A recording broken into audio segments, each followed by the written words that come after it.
Hi, this is Ariane from Aeolidia. I just got off of a website reviews webinar where I took a look at a few people's sites and gave them some tips on some easy ways to improve them. I love doing that kind of talk. And one thing that we always talk about is navigation. So navigation can be super complicated. I wanted to record a video for you today where I walked through some choices we made on a recent website that we launched and explained some kind of do's and don'ts with website navigation. Before I jump in, I do want to say that website navigation is very complicated, involves a lot of strategy.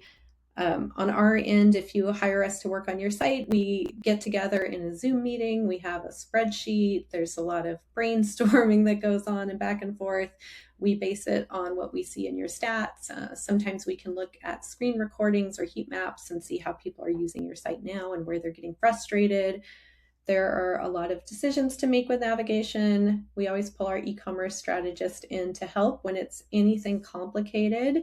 So there's not a definite right or wrong for every business, and it will be individual to each business, but I did want to show you some kind of do's and don'ts. So this here is Katie Daisy's site. We just worked on this for her and launched in spring. She's an artist and her art is on many different types of products, as you can see from her top navigation here.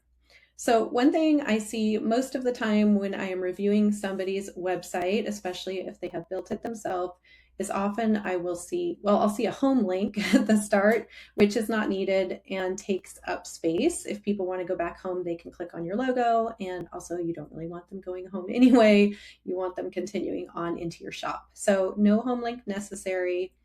Another thing I don't like to see in your top header area is links to social media sites. Those are the most distracting places on the internet. You don't want to send people there before they've gotten to know you.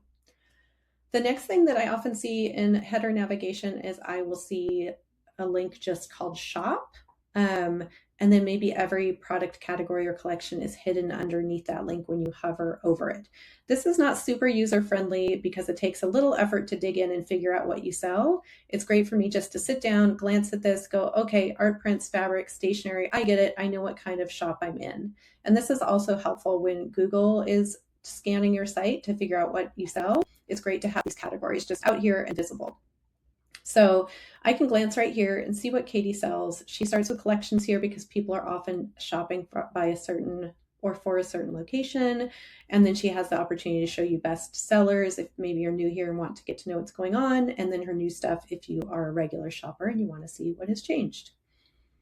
This kind of menu is called a mega menu. It allows you to have multiple columns of text if you'd like, and then show images or graphics of some of the products. It can be really helpful to show images, especially in cases like a fabric collection, because a wildflower heart doesn't necessarily tell me what I'm going to be looking at image-wise if I just see it as text in a list.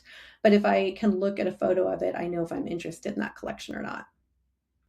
So this menu continues on the same way and gives people lots of opportunities to understand what's for sale and be intrigued by one of these photos and dive into shopping. We don't recommend having more than 8 categories across the top here. We've taken a look at some studies that show that once you have more than 8 links across the top, people get overwhelmed and they kind of fall into that decision paralysis thing. So we usually recommend 5 to 8 links across the top. If you have room, you can include your about page and a contact link. We had 8 categories here, so we made this extra menu for Meet the Artist and Contact, and then murals, which is something Katie wanted to show.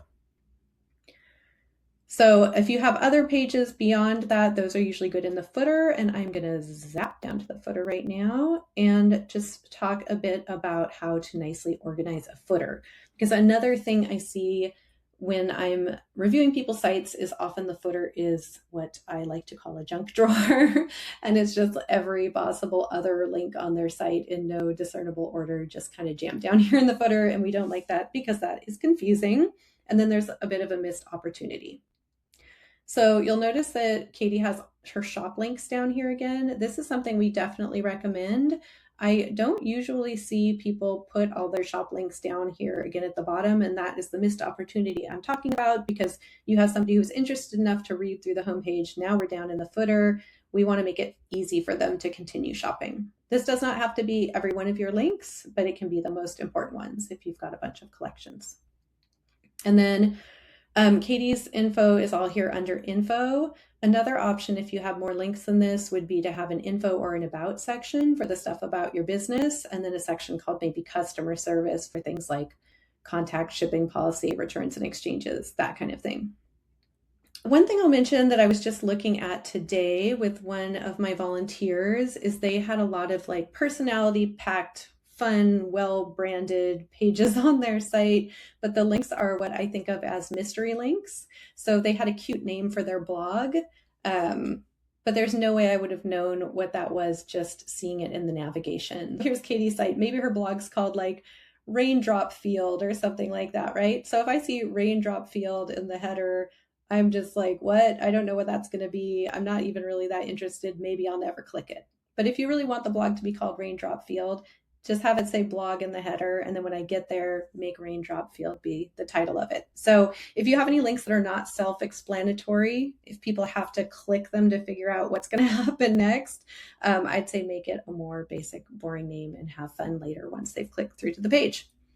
And then the last thing I'll mention is on our site, we need our terms of service and our privacy policy. And those, if you're on Shopify, should be generated through their admin sections for these bits of legal information. And the reason for that is because then they can show during the checkout and you've got all your legal bases covered. All right, so I hope that helps. If you have any questions, just email me back and let me know. And if you'd like me to take a quick look at your navigation, I would be happy to do so. Just email me. Thanks.